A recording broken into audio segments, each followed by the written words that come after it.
What's up, everybody? It's your boy Cool Ty coming back at you again with my main man Steve What's going on, right everyone? there. So we were just having this off-camera conversation about Kanye West and weird things and things that are off the beaten path. And so today we're going to bring you some things that are kind of off the beaten path. These are some of the comic book companies and creators, or stories, I should say, that we miss, that they came, they had a really good impact, and then all of a sudden, funding or whatever you want to call it, business practices floundered, and so the companies were folded up. Now, for me, this particularly hurts a lot because oftentimes these were companies that I really liked. And since I'm always open to going out and venturing into the unknown and reading something that's not part of the mainstream, this happened to me a lot. However, different from Steve, who really likes, correct me if I'm wrong, you really like having the familiarity of the character, right? I like I like the mythology and history behind it, and the one company that I picked, they definitely tried to do that quickly, and I think they were successful for a short amount of time, but their bright star just burned out too quickly. Yeah, it did. I agree. So we are going to get this thing going. But like always, party people, make sure you guys out there are staying safe. Let's make sure that we listen to the science. Wear your mask when you're outside. Wear your gloves. Make sure you're using hand sanitizer, wiping your hands down, keeping your mask on when you're out near people. 6 feet distance, and always like, share, thumbs up, comment down below the hit list comic book show so we can keep this thing going for as long as we possibly can. So I'm going to get this thing started off today. And this is with a company that this company literally reinvented the comic book industry. So this is going to get a little political, but I'm going to keep it short. However, we're going to get into the whole political thing a little bit later with another episode. So this company came out as a multicultural superhero company. And by using those first few words, I'm sure everybody already know what I'm talking about. It was actually time for them to have this birth. They were so much so needed. And the reason why they were needed is because the images that we see in comics, albeit good images, positive images, images of the good always winning out, when you can see yourself in something, it gives you a little bit different feeling, right? So for me, Milestone Media, Milestone Comics, which eventually became an imprint of DC Comics, was just that company. When they came out, they were very clear about one thing. They were clear that they wanted to let everybody know they were here and they were here to stay. They created characters that represented not just one group of people, but that represented all types of people. And in doing so, they ended up creating this huge company based on not just one type of character being the person to come in and save the day, but it was all based on multiple characters coming in, female characters. And I don't mean just like we're going to kind of put a female character out there. We're going to make this female character powerful. She's going to be the center. And I think eventually what ended up happening is other female characters in Marvel and DC and maybe even Image, they kind of took a little bit of a page from Milestone's book and started putting out more characters.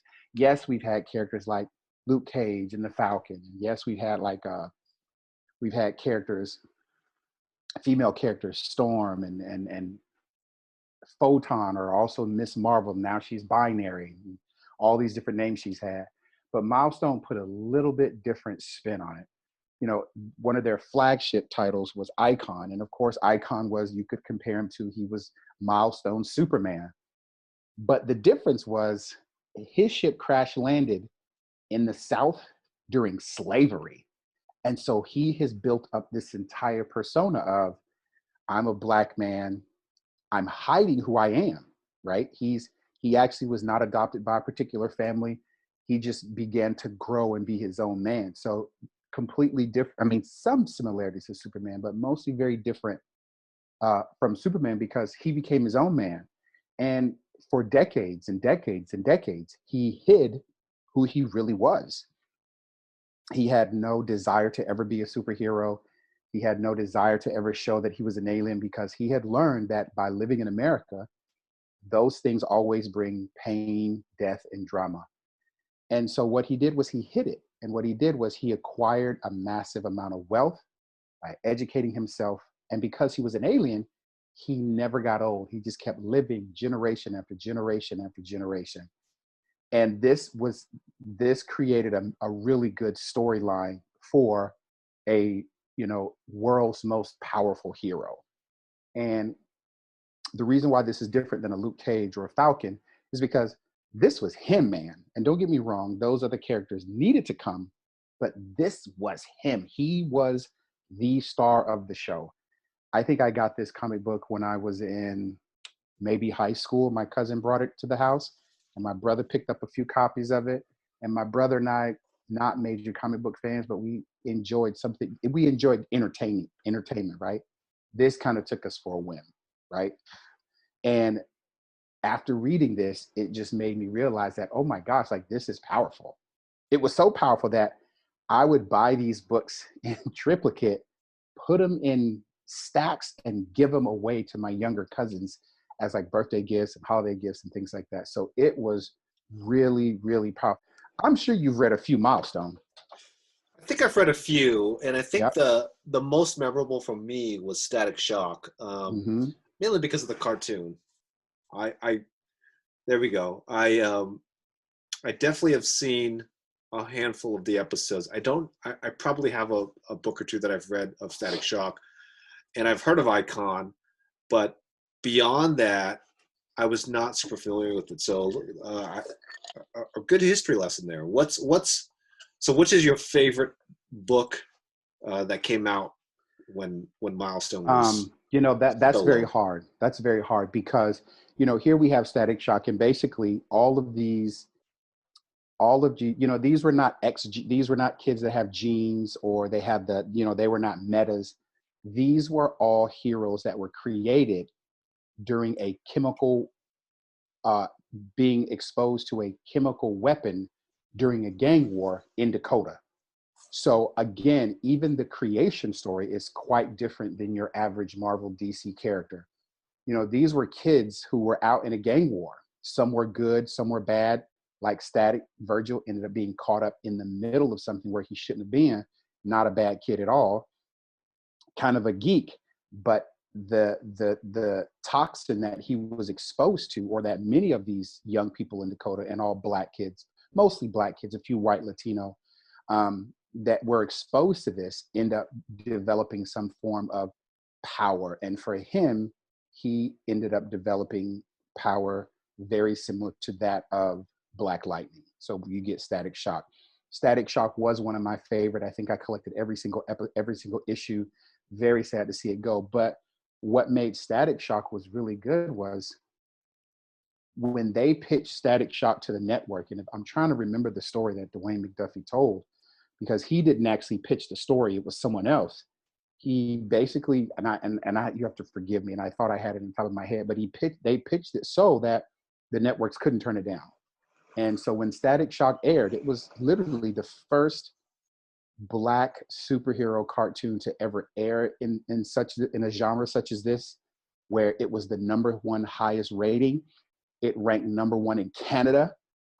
It was #1 for so many years. And that just speaks to the fact that now we have a Black character that looks like 50% of Americans that's taking center stage. And that's why Icon was so big. A lot of kids get down with Superman because he looks like them, right?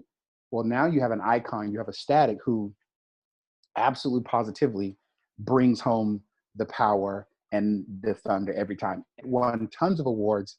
And I think it just speaks to the fact that it was time for a comic book company to be so daring, so in your face, so willing to take that chance that you really couldn't turn it down. The only thing you really could do was basically kind of get on board and follow what everybody else was doing, because everybody else was doing, let's try to be something different. And Dwayne McDuffie and Dennis Cowan and some of the other creators, names I forgot, these guys decided to take that chance. And when they took that chance, they took that chance with a vengeance, and they were no holds barred. And here we have Hardware, and Hardware tells the story of so many intelligent young black men, where he was a smart young black man. He was ahead of the curve. He had the drive, determination, the intelligence. He basically was a genius, but because he was born in the hood, he didn't have any chance to get out until his white savior came to get him. Edwin Alva, if I'm saying his name correctly, he saw him, so he pulled him out, put him into a special school, and basically expanded his knowledge, gave him all the tools that he needed to be this person. So you could kind of look at Hardware as kind of being a Reed Richards, and that's kind of how the story reads. It's like, here we have this young genius in the public school who's just light years ahead of everybody, even the teachers. And so you have the very wealthy, very keyed into politics and corporations, Edwin, who comes in, pulls him out, say, let's develop. And of course, that relationship is where a lot of the story takes place between Hardware, between Edwin, and also the company that he owned, Alvin Industries. This is where the toxin came from. So there's all this mixing and mingling, and even I would say like a crossover, even before they actually did a major crossover. This was all tied into this universe. So when you're asking me, Steve, like what is my favorite, it's hard to say what my favorite was, because these stories were so new. And a lot of it, they were so new, they were so genuine that you kind of fell in love with all of them. You know, probably the one downside I would probably have to say to this, which I thought then, but I don't think now. I thought then that is, I want the art to be something different. Like I wanted some of the Image guys on the art. I wanted some of the other guys who were, you know, the Rags Morales and the Howard Porters. I wanted some of those guys on the art. But as I got older and I began to learn different art forms and learn to appreciate different art forms, I realized these stories were told in absolute, positively amazing art form. Think of these are the people that were on these books: Jimmy Palmiotti, Humberto Ramos. You had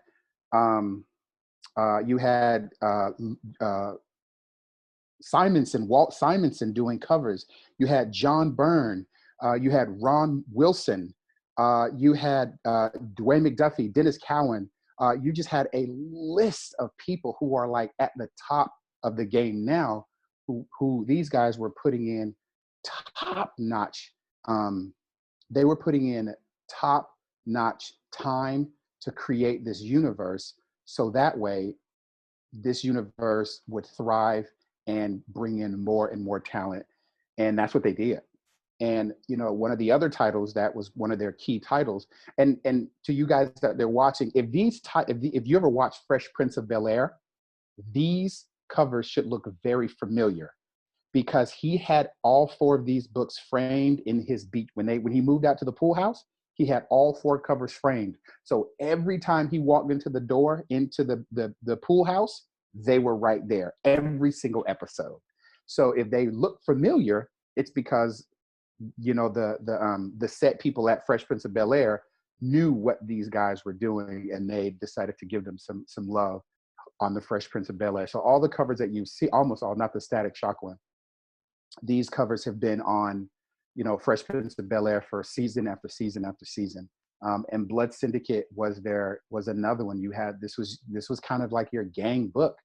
And, you know, in the middle here, you have Holocaust, you have DMZ to the bottom right, you have Tech 9 over to the top right, you have Fade over in your left, who had a major drug problem, right?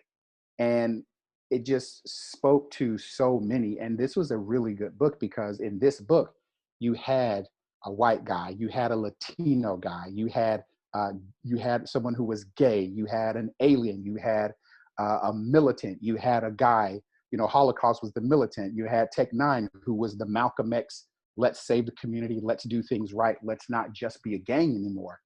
You had all of this going on in this book, in these books, and it just built on so many wonderful concepts that hit home to so many people other than the kid who lives out in the suburbia, right? Or the kid who lives in Pacifica.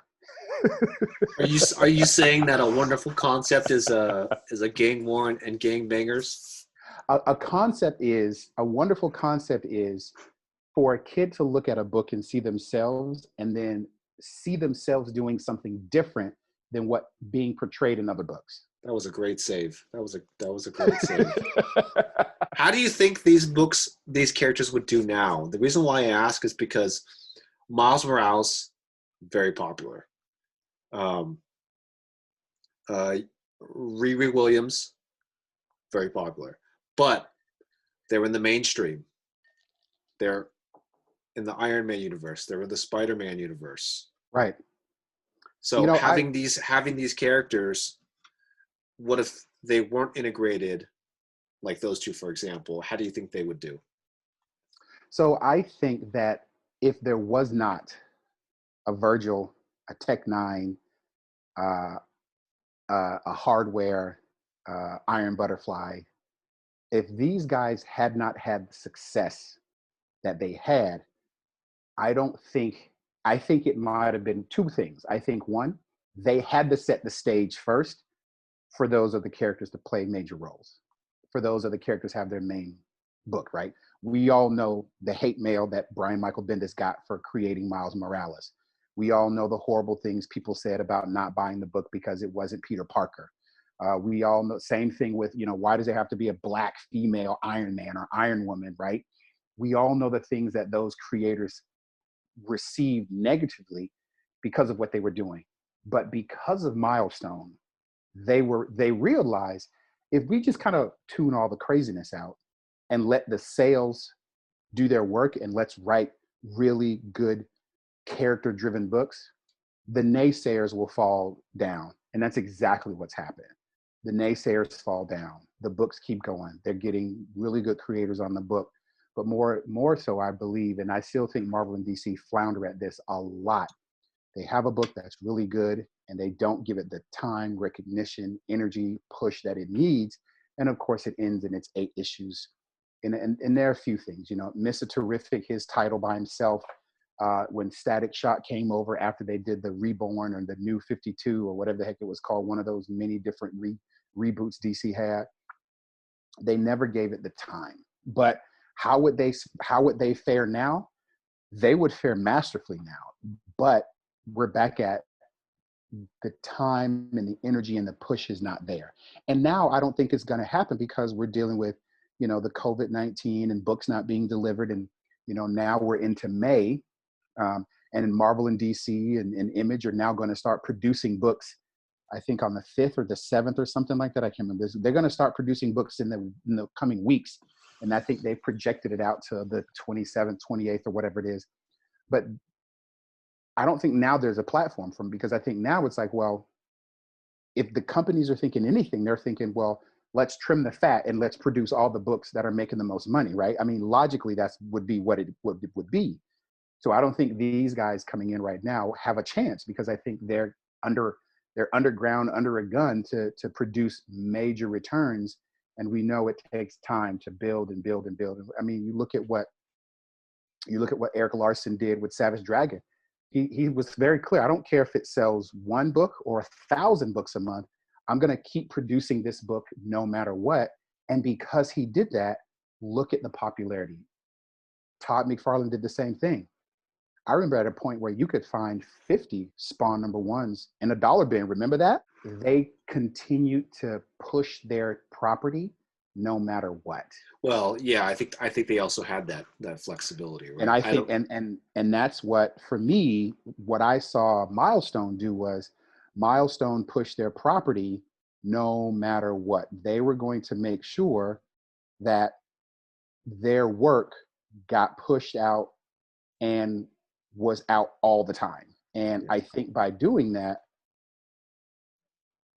it created a certain level of success for them. One of the levels of success, I guess, early levels of success that they had was Worlds Collide, which was their first crossover with mainstream DC Comics. And this was where Dakota and Metropolis, they were all merging, both of those worlds, because we're talking about the multiverse. This is the first time that there was an outside universe about to collide with the regular DC universe. And everybody was a myth. Like all of the Dakota characters thought Superman and all these other characters, these were myths. Like there really is a Superman. One of the great parts about this is we actually realized that Icon actually has more power. He had a whole nother set of powers that came out because of this Worlds Collide crossover. And it was a really good story. It dealt with Rift and all the crazy things that go on with this character and uh, how he was able to move in between worlds and bring these worlds together and create all of these crazy chaotic things that were happening. And Worlds Collide went through Steel, it went through Superboy, it went through Superman, it went through Action Comics. It was a really, really good uh, crossover that dealt with two, I guess you could say, two completely different companies, and you end up with what you have. And I think, again, this is one of those things that I think this crossover kind of laid the groundwork um, for the Marvel DC crossover, you know. And I don't, again, this is one of those times where I don't think these guys held back at all. I think they went full force in this crossover because I think Milestone had been so successful within their first X number of issues that it was like, we definitely should not blow this opportunity. We should keep this opportunity moving forward. And I think this crossover really pushed Milestone into a bigger mainstream, right? I mean, let's think about, what do we know at this point about Milestone? Well, we know they're in the Justice League animated series. We know they played very minor roles, and now they're major characters. Icon and Rocket are there. Static Shock is there. We know they've had another crossover during the Dwayne McDuffie's Justice League run, where they mix them up again. So they have become such an integral part of mainstream comics at this point that everybody kind of has an idea of them. And again, another great part about this is you can go out and grab these stories. You can go and pick these books up. A lot of them are in the dollar bin, even the platinum edition books, you can find them there, and really get and just experience a really good story. And that's, for me, what I come to realize is that the stories that these creators were telling, they transcended all kinds of things. They were open to all types of people. They weren't closed-minded. They didn't close the door on anybody. They gave everybody this sense of belonging. And I think they did it just loving comic books. And that's, for me, that kind of is a big push to why I should be buying them, because I felt, yeah, this isn't so much as I'm going to beat down or talk bad about the other characters. I'm just going to focus in on telling a really, really good story. And I miss Milestone. And I know Comic Con 5 years ago now, there was a panel where they were going to be bringing Milestone back. I mean, you had some mock-ups done by Ken Lashley, who was going to be working on Icon. They had a brand new character design, and again, it's one of those things where it just, a lot of these books that should be out, they just don't get the push or the love that they need to keep moving forward. You know? Yeah, well, I mean, maybe one day, right? I mean, DC owns the properties, and Right, they've got piles and piles of money back right. there. They just didn't figure out when the right time is. Right.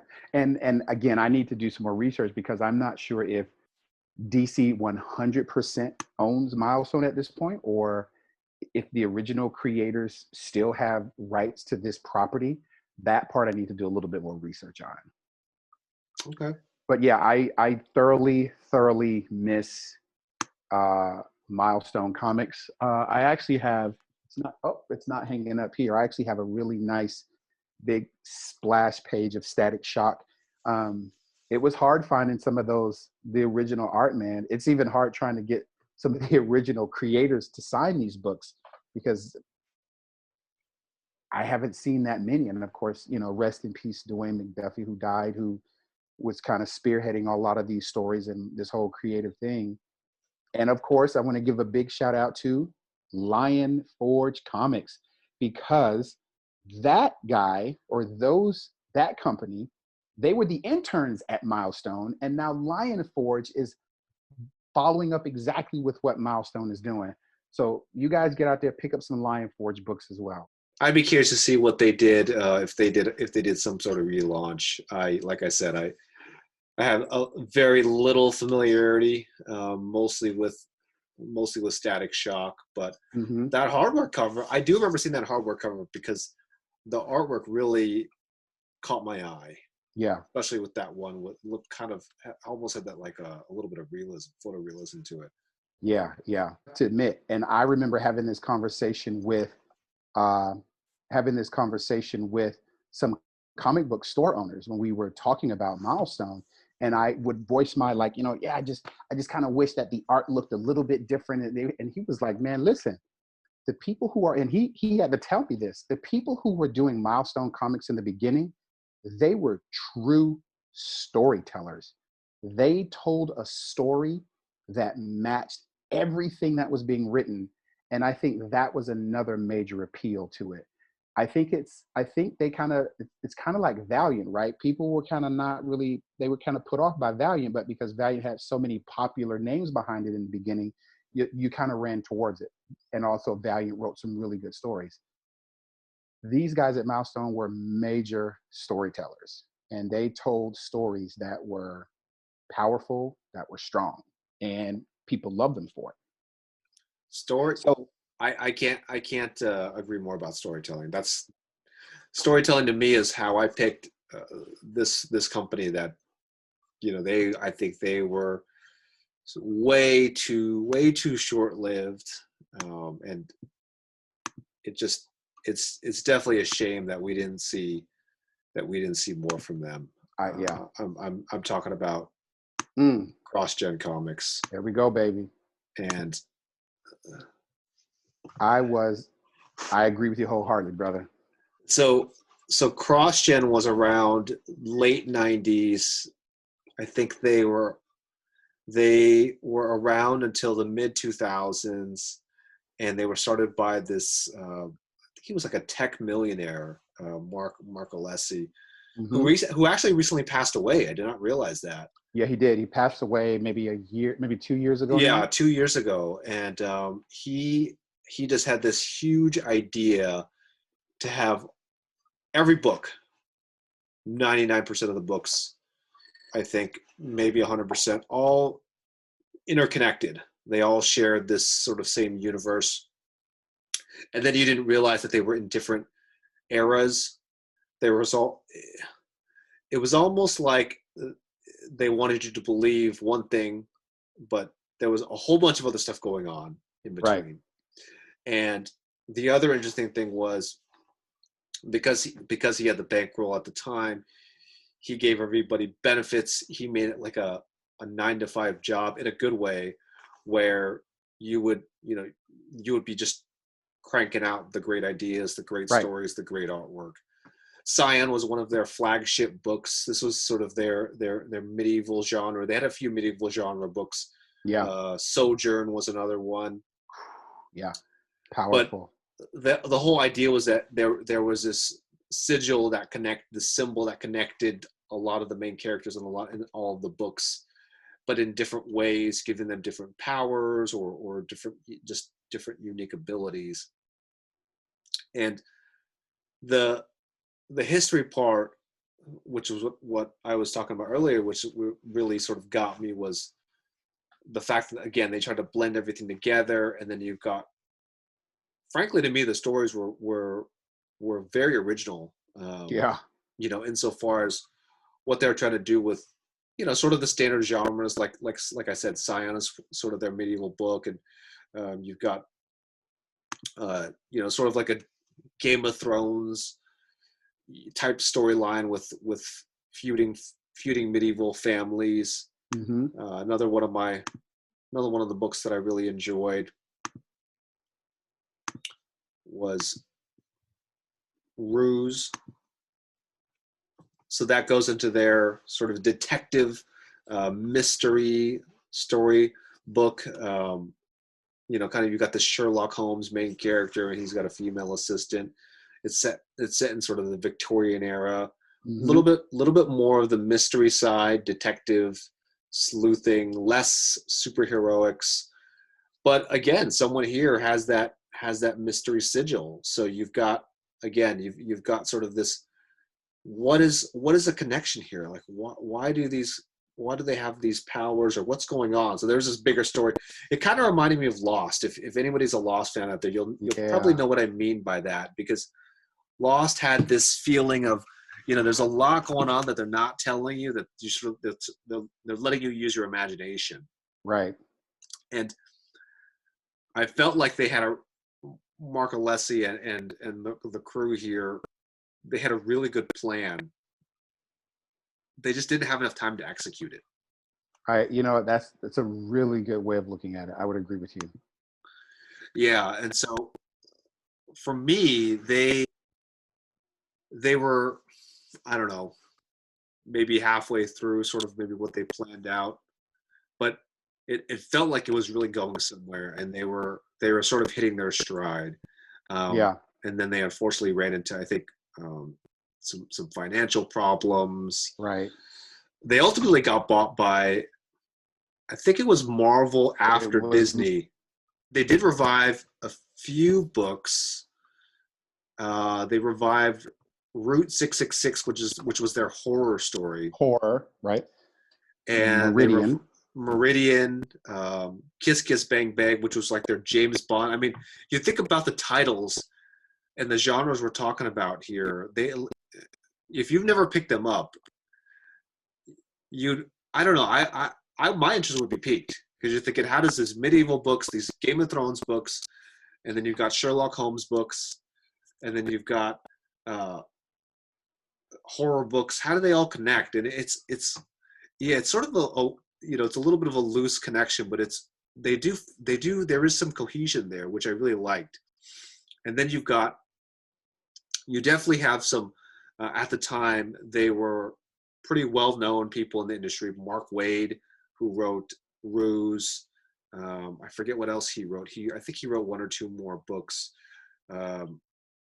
Steve McNiven, who I think was a young gun at the time, he blew up. Exactly. He blew up, I want to say, because of his work here. Because of CrossGen, exactly. Because of Meridian, he went on to do, I think, Civil War and Marvel afterwards, and Old Man Logan. Josh Middleton. Yep. He was another one. Steve Epting. I want to say Mike Perkins. Butch Geese, all these guys who were really mainstays, and they came to CrossGen and had major impacts because they had their own books to basically design and play with. Yeah, I mean, it definitely felt like they had pretty free reign. Jimmy Chung, he started that CrossGen as well. He was on Scion. Yeah, so you got a lot of guys that they either cut their teeth here, or they had a name, and Mark Alessi was able to get them to come here because of, they believed in what he was doing, I have to imagine. And it really seemed like that too. And again, I want to say that, it was very unfortunate what happened, and the fact that they didn't really get out as much as they wanted. And I think it's a shame that Marvel hasn't done more. Yeah.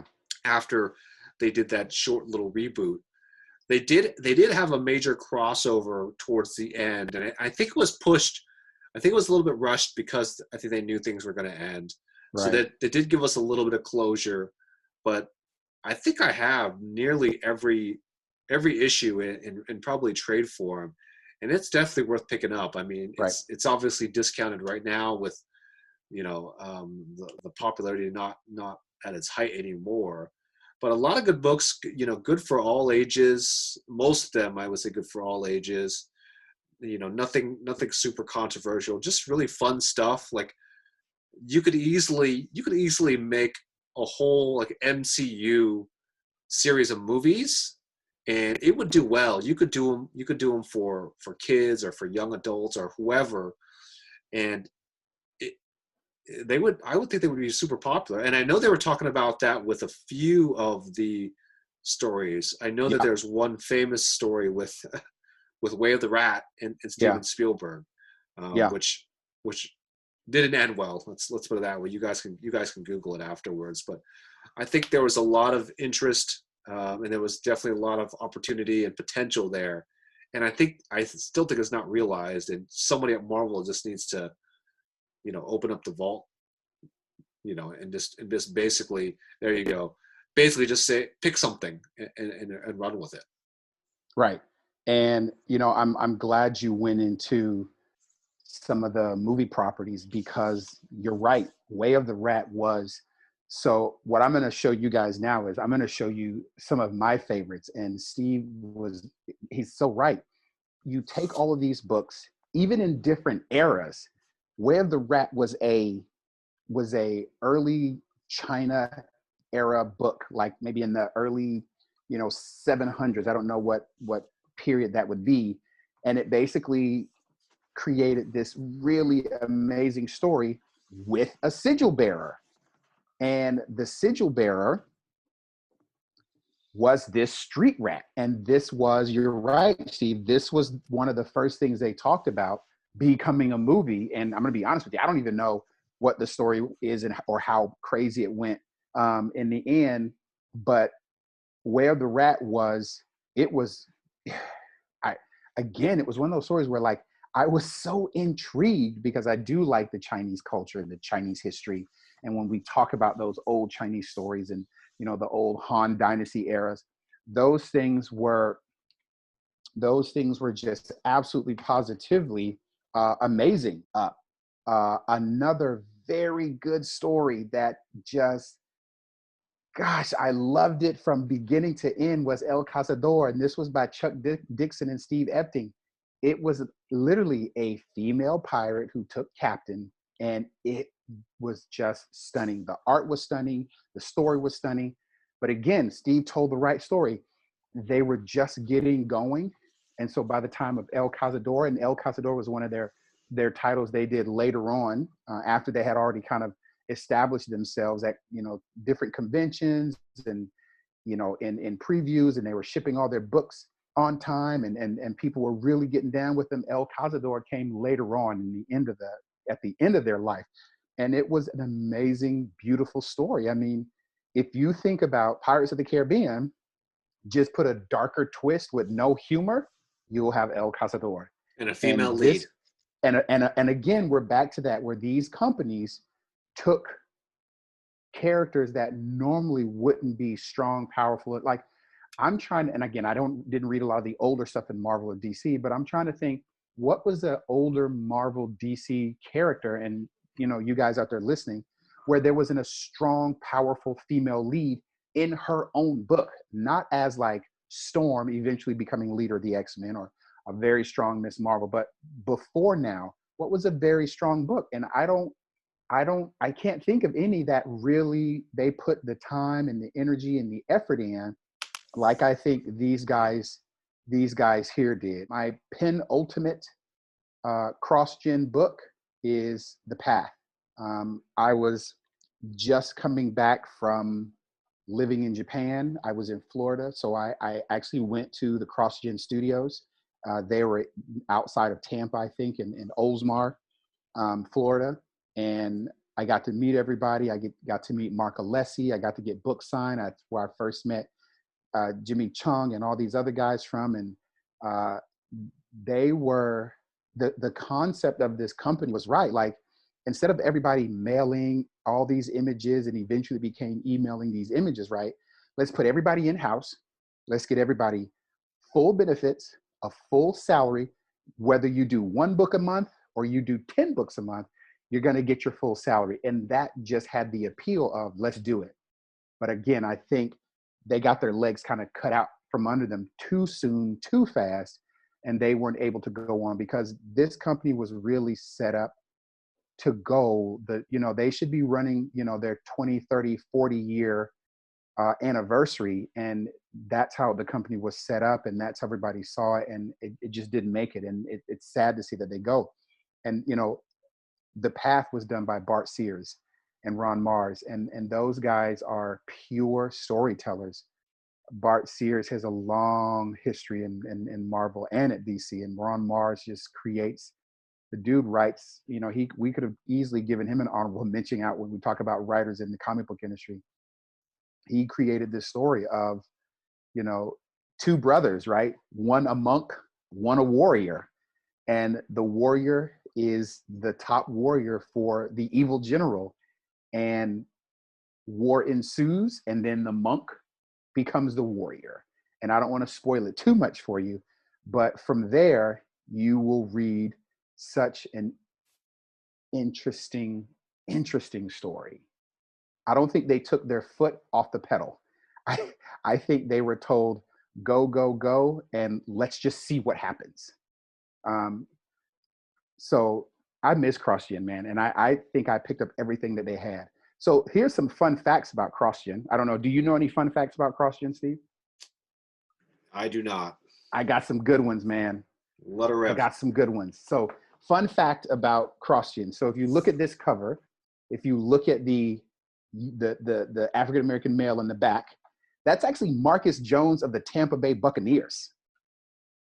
He is a crazy big comic book fan, loved comics, loved going to CrossGen. And so the story goes is he's a very big comic book lover of comic books. He's a professional football player in Florida, and they invite him to the studio. So he goes to the studio and he's meeting all these guys and all these characters. And, Barbara Kiesel was one of the writers, and he's just enamored. So they make him this guy, and he's in a few of these issues. So that's Marcus Jones from the Tampa Bay Buccaneers in Sojourn as one of the winged warrior creatures from the Sky Clan. That's not surprising completely, just because of Greg Land's art style. Yeah, he does that a little bit of photorealism to the nth degree. Yeah. Another really interesting fun fact: CrossGen was the first comic book company to be nationally distributed in China. They went over, and again, because it wasn't Captain America or Superman, they went over with their story. And because their story was, you said it, medieval, space-driven, what was that book called?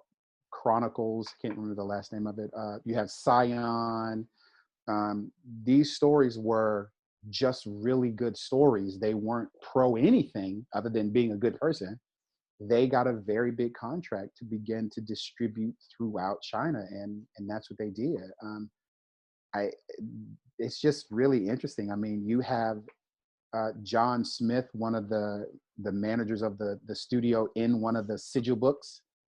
You have Mark Alessi in one of the books.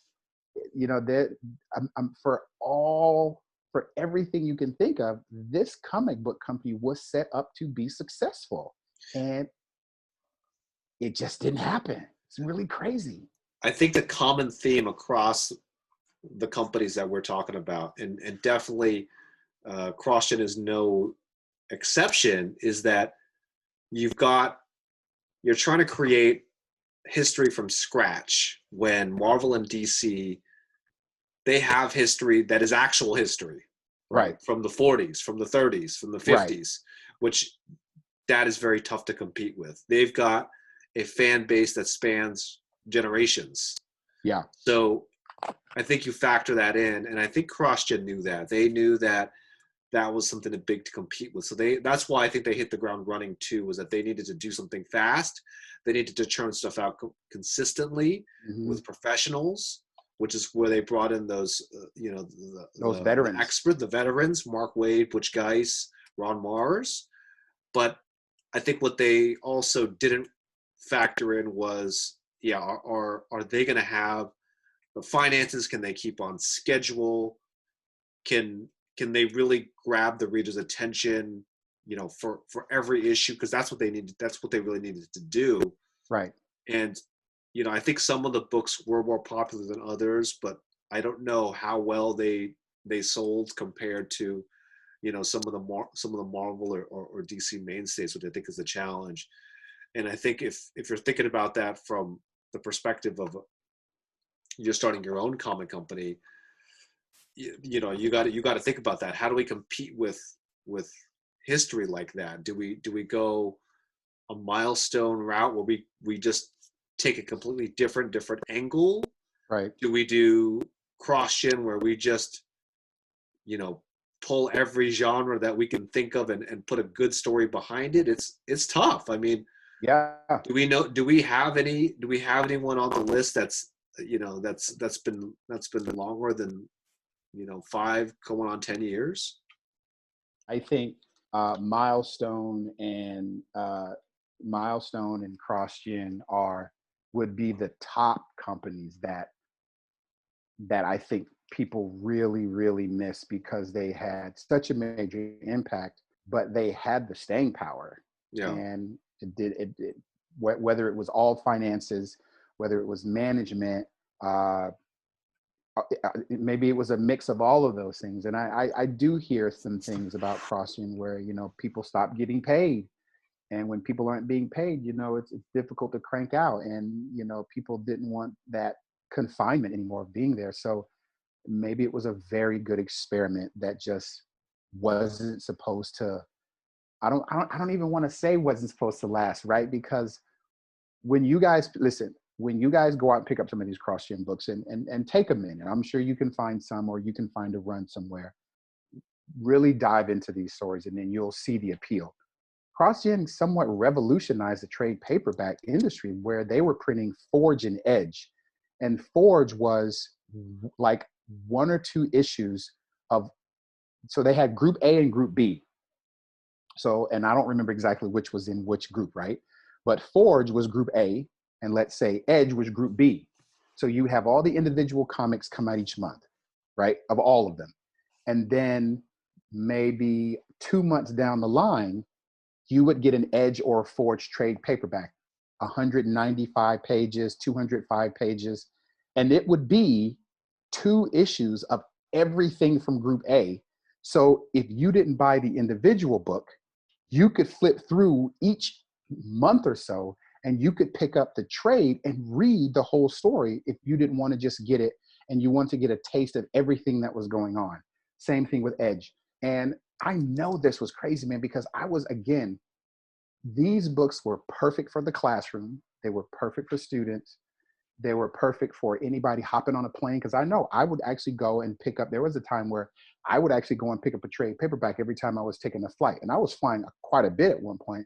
So I always had 1 or 2 trade paperbacks with me in the airport reading, and also while I'm on the plane. And they pumped out these trade paperbacks. And I think now the trade paperbacks come out through Checkered Press or Checkered Comics or something like that. The trades are now coming out through this other company. But yeah, they revolutionized it, man. And they were pumping out these books, which begs the question, could there have been something that they could have done to keep it going? I don't know. Another really good fun fact, the CrossGen Studios was housed to one of the biggest original comic art museums on the East Coast. He had original art from Michael Turner. He had Michael Turner's, some of his original stuff. Mark Alessi had, when I say tons, sometimes we say the word tons as an exaggeration. He had so much money on the walls at the CrossGen Studios.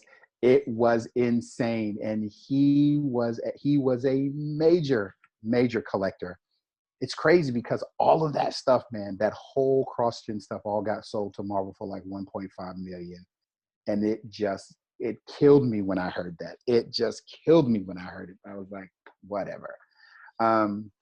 But yeah, CrossGen, man, is one of those companies where even now you could read those books little by little and you could still have a magnificent time reading those books. And that's what it's all about. We want you guys to go out, read some books, enjoy some books, and pass the books on. So if you like these stories, man, I'm telling you, these books are really, really, really good reads. So you guys got to go out and pick them up.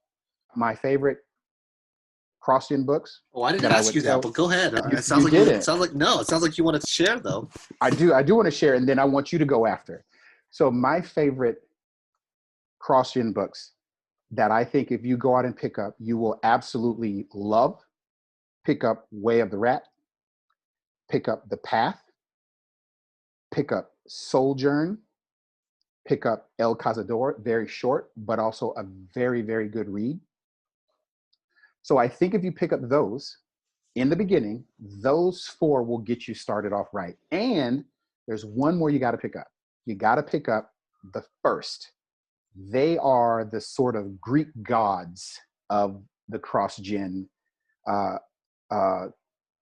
universe. Very good story, because these guys and girls, they're jumping through to every book in CrossGen to help move that story along. So they have a really, really interesting piece. And then you have a book called Crux, where it's basically DC Legends of Tomorrow. They're traveling around trying to do things.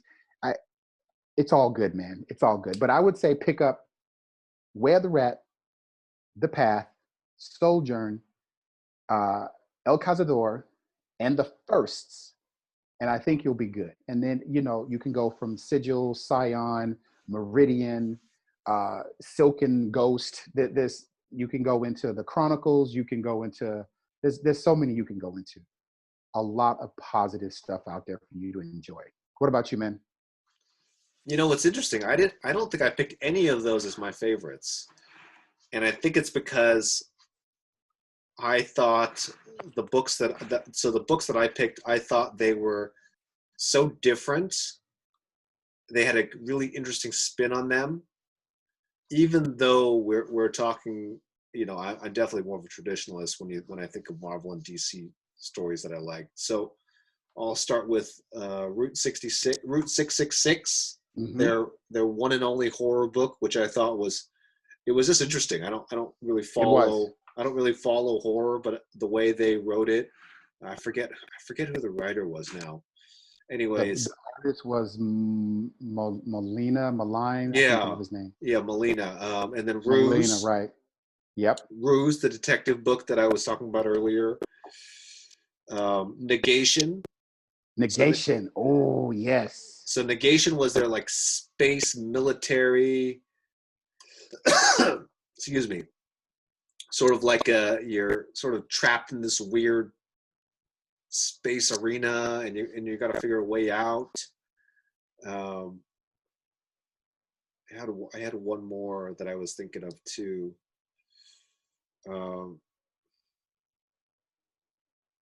Sigil, Scion. No, none of those.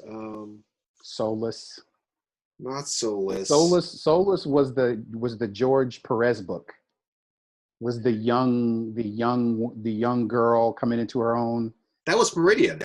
Wasn't that Meridian? No, that was so Meridian had a theme, the young princess coming into her own with the But Solus was another, like, she was this powerful person. I don't remember the whole thing, but Solus was George Perez's book. Yeah, I'll jump back if I think of it. But those 4 to me were really interesting because they were definitely off the beaten path, but they were integrated very well, very well into comic stories. And now on to a company that is going to fail anyway. I hate to say it, but it just was not. It was great stories. Let me say that good stories antagonized Marvel a lot and was destined to just be like, I'm gonna punch you in the face and I'm gonna get punched 10 times. And again, I did not see this company. This was a really good Image spinoff. I did not see, now that I look back, and I think even then, I did not see this company as a mainstay in the industry. I just knew they had some good stories to tell. Rob Liefeld's Awesome Comics. And I have to tell you, I actually do miss Awesome Comics, man. I miss them because it was a damn, it was literally, man, it was a freaking reality TV show. Marvel suing them, DC giving them the rights to Fighting American. They're in and out of court over the shield of Fighting American, so they had to change the shield. You had Jeff Matsuda doing a book. You had Jeff Loeb doing a book. You had Ian Churchill doing a book. And you literally had 50 million number ones and the number two 6 months later, and then it was over.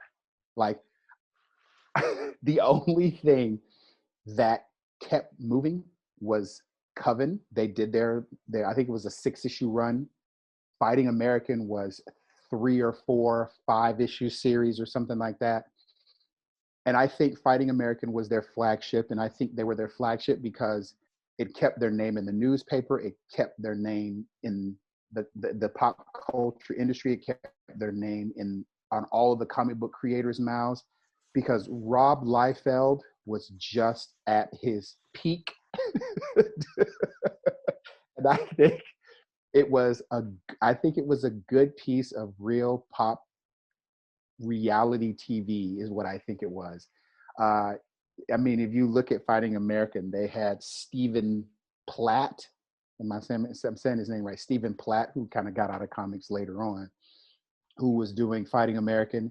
They brought in some real powerful Ed McGuinness Fighting American books, Dogs of War, I think it was. I thought this was a really good. I wish they had done what Top Cow did, which was just become a partner or an imprint of Image Comics. And I think had they done it that way, they might have been able to survive a little bit longer. But this was a really good experiment in Rob Liefeld is going to sell a crap load of books. He's going to be walking around with a crap load of money, and whoever didn't like it, you're just going to have to deal with it. And the dude was successful. A lot of the stuff that Rob Liefeld touches does actually turn to gold. Oh man, does it turn to freaking gold, dude? Of course it does. The dude has figured out a plan to just be successful at this stuff. I mean, this is Jeff Matsuda's Kaboom, and here you have this little kid, and he was gifted with the power cycle and these gauntlets, and he has basically some demons chasing after him. They're called the Nine. And it was a fun anime book. It was just fun. But again, I didn't see where the story was really going to go. It was just, I think it was, let's just have some fun. Who knows how this is going to last or where it's going to go. Again, these are books that I didn't see there was going to be any major lengthy flagship title that was going to be the mainstay.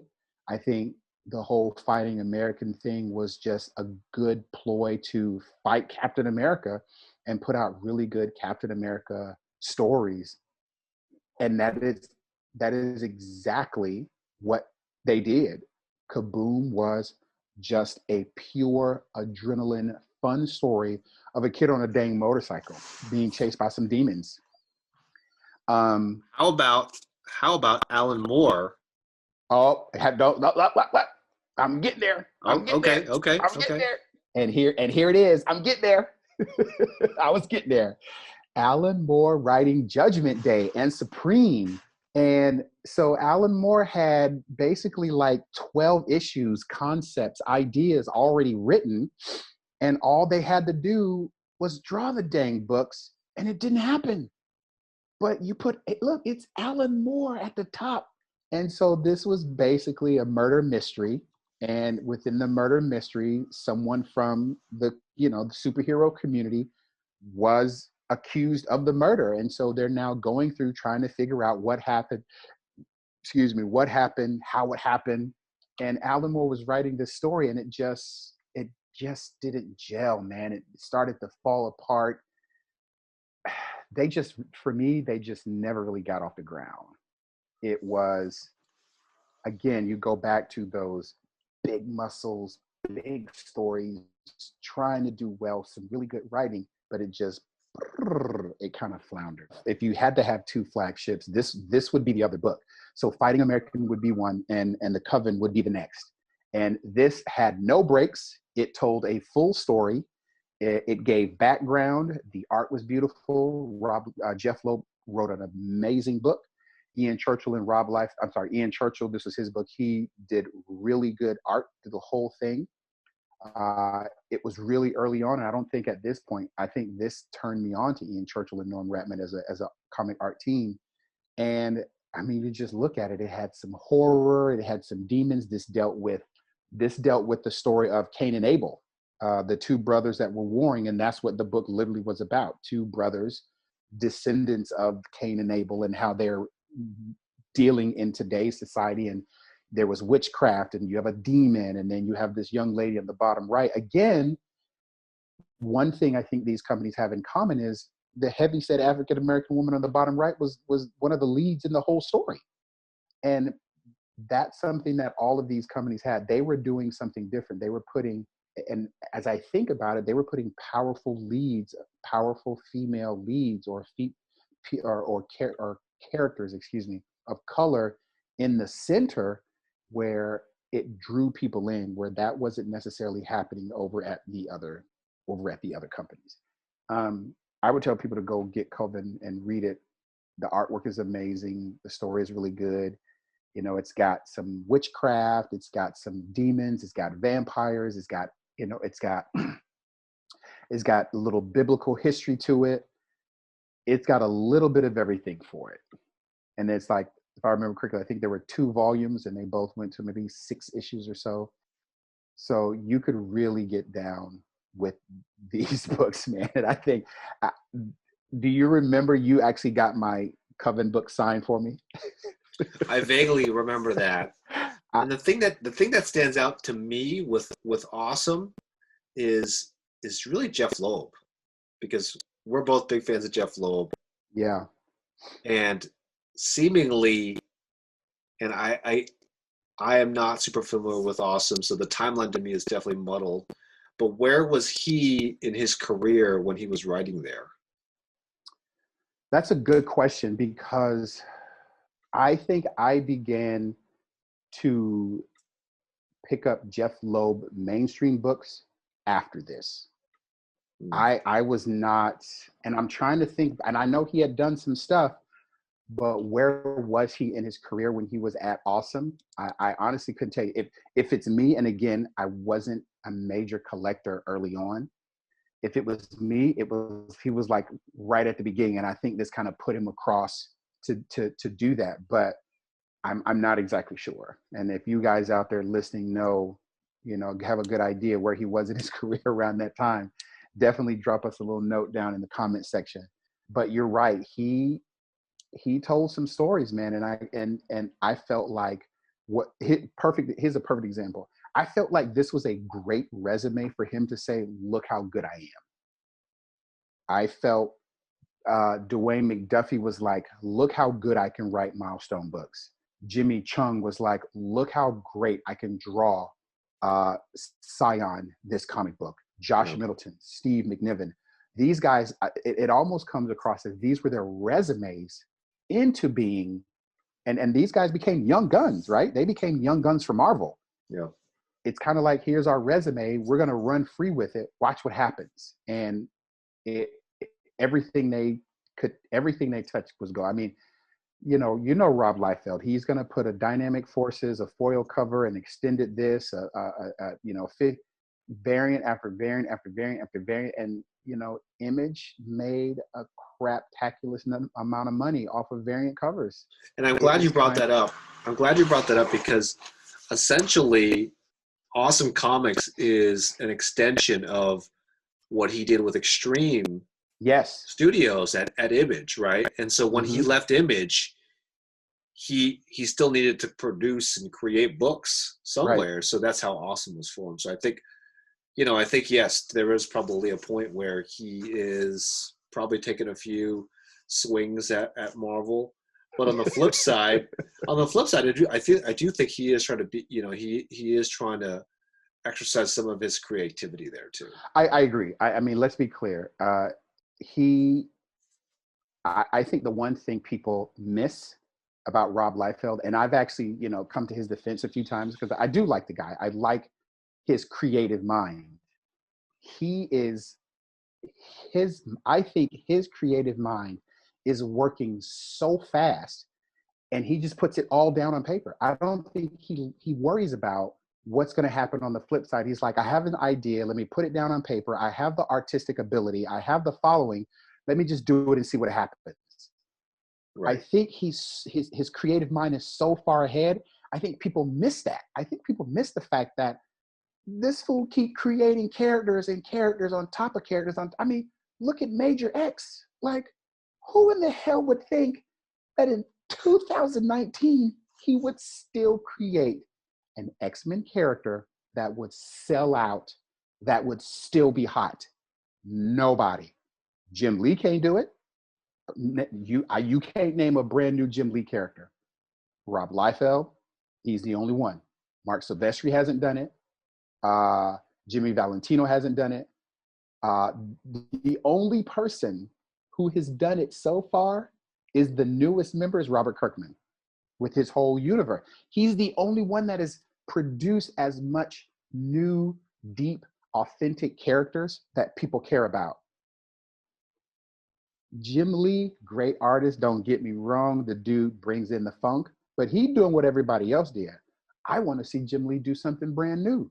So for me, I think if he were to do something brand new, that would overly solidify him being the greatest, right? At this point, Rob Liefeld got it. I don't care what you say about the feet. I don't care what you say about the hands. I don't care what you say about the perspective. He has a style of comic book art that people enjoy. They enjoy because they like seeing it and they enjoy ragging on it. I mean, I think you're right, and that goes back to your comment about the reality TV. It's like your guilty pleasure. Rob Liefeld is your yeah, guilty pleasure yeah, book of the week or month. right. And no matter what, he's gonna keep creating and he's gonna keep pumping it out there. He's gonna keep putting it out there. And the minute that fool puts his name on a book, like he's got a brand new Snake Eyes book coming out, And he right? doesn't care who he pisses off. He listen, his creative mind, I think, is moving so fast that people just can't keep up. He came out with the character called the Pouch. If I was next to him, I'd have slapped his ass for that. But the reality of it is, the character is just going to be, the character is talked about so much. Like, what's going to happen with the Pouch? Is the Pouch really going to show up into something?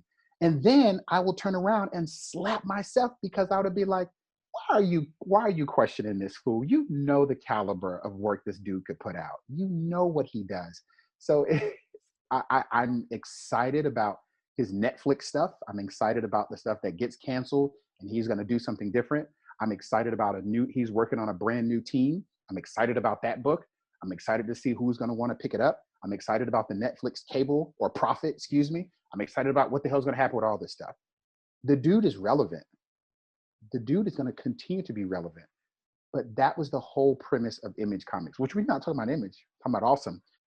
This was Supreme, and Alan Moore was writing Supreme, and this is Alex Ross's preview of Supreme. I don't recall seeing this book on the shelf.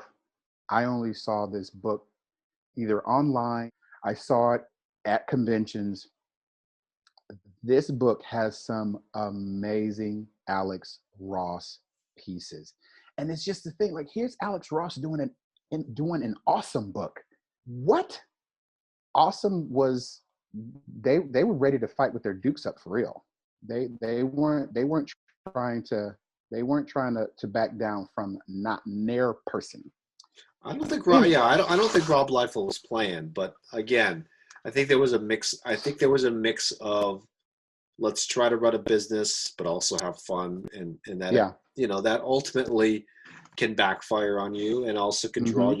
your critics. The last company that uh, I really, really miss, and I am sure that a whole slew of you guys out there miss it too. Uh, if you are a Transformer fan, you probably already know where I'm going with this one. Then you probably miss DreamWave. DreamWave was some guys. I think they were doing some independent stuff at Image. Pat Lee, Jay Lee, uh, they came in and they got the rights for Transformers. And I have to tell you, I've read some of the Marvel Transformers. I've read some of the Image Transformers. Clearly, Dreamwave knew exactly what to do with Transformers because they blew it out of the water. I'm sure you have some of their books, right? Oh, I definitely have some Transformers books. I if anybody there was always a few people with the rights to Transformers. It's a very popular culture, right? A very popular property to have. Dreamwave did it the best. I don't think anyone had the I don't think anyone had the chops to do it this good. Now, with that being said, I know Don Figueroa, Filipino artist, is probably my number one Transformer artist of all time. The dude can murder it. However, right below it, you get Pat Lee. This dude brought the funk with his Transformer titles. And again, very, very entertaining. These books sold well. And I don't mean like they sold a little bit, they sold extremely well. They were also victims though of I think the financial Yeah. situations that we talked about in the past, with either not having the right business skills and focusing too much on the comics, but also I think it was related to the times. This was early 2000s, and comics weren't, you were past the speculation boom, and let's be honest here, you have to pump out a certain number of books, just law of averages, right? And what else Right. did they have besides the Transformers properties? Well, they had the Transformers property. They also had, and I know people don't really remember them for this, but they had a Turtles book. Mm. It wasn't long lived, but they absolutely positively had a Turtles book.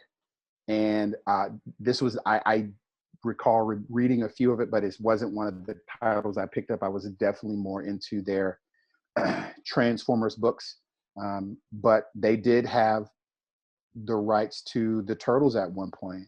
Uh, Another one of probably their flagship books, because it went for 12 issues plus something else. It went for the longest run, was Warlands. And Warlands was probably one of their mega hits. It was a brand new take on a medieval story.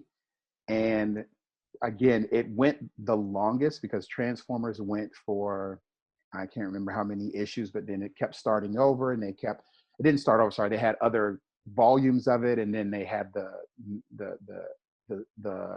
other versions of the Transformers and the Generation 1, and then you had the microbots, and you had all of the other different things. So this was their other major flagship book that it started out with Image, but it eventually did move over to Dreamwave books. So this was also another one they had. They also had what was the other book? They also had this big boy. They had Mega Man, Mm. and you know, Mega Man is a major, major Japanese property, and it did fairly well. Uh, they had some variant, so they had, you know, a few variant covers of this, but Mega Man was another one of their, I guess you would call it one of their flagship titles as well. But um, DreamWave definitely missed. And I have to say, DreamWave was home to probably uh, one of my favorite titles ever. And Oh, I this is a think, good crossover. yeah, yeah, this in the crossover genre of Transformers and GI Joe, this reigns supreme. There is not another, and I've read a lot. There is not another GI Joe Transformer crossover that can rival this story. It's just not going to happen.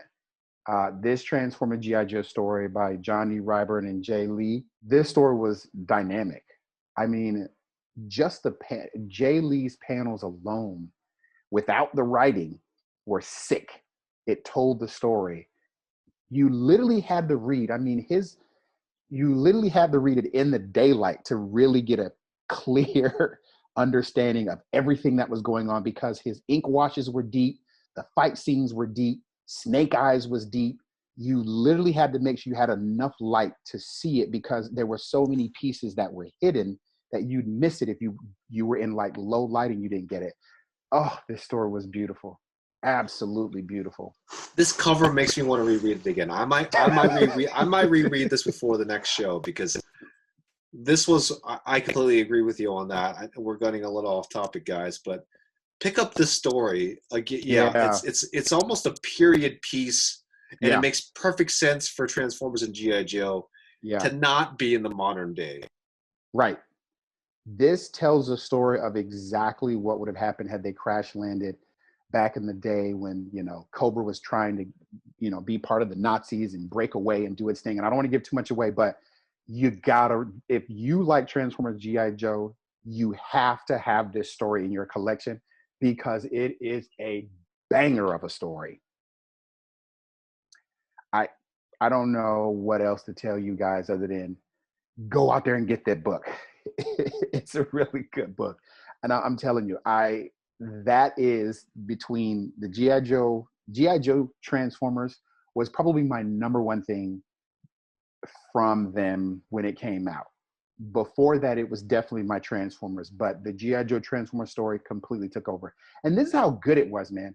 I didn't even know who Johnny Ryburn was. After he did that, he did Captain America with John Cassaday. That's how good the book. Like, he started Captain America volume 3, 4. Wait, no. Heroes Reborn, Heroes Return. Maybe volume 4. I have to check it. Maybe volume 4 or 5. Number 1, and he told a war story like what he did in that Transformers GI Joe story with John Cassaday. A number 1 murdered that Captain America story. I was just wondering why he doesn't write more. I couldn't. Maybe we should have a story on where these writers now. I couldn't tell you what that dude is doing right now, but I miss his writing. Hence, these are the companies that we miss. And that's our show for today, folks. Yeah, that's our story. So thank you guys for joining us. We hope you had some fun. I know we had fun talking about it. Again, make sure you guys stay safe out there. Always make sure you go and pick up some new books to read. Expand your library a little bit. If you guys have any questions, make sure you put it down in the comments. Also, remember to like, share, subscribe, pass on the word to your folks that the comic book hit list is here, and we're going to do some good conversations when we have our shows coming out. So we appreciate you guys joining us and being with us during this time. We hope to see you again next time.